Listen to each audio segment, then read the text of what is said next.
देवी प्रपन्नार्ति हरे प्रसीद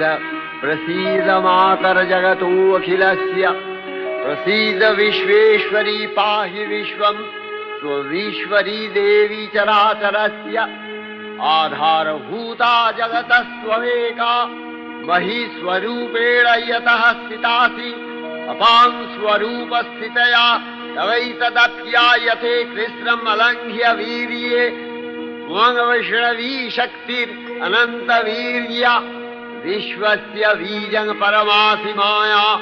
सम्मोहितं देवि समस्तमेतत् त्वं वै प्रसन्ना भुवि मुक्तिहेतुः विद्या समस्ता तव देवि भेदा स्त्रियः समस्ता सकला जगत्सु तवैकया पूरितमम्ब यैतत् का ते स्तुतिः सद्य परापरोक्तिः सर्वभूता यदा देवी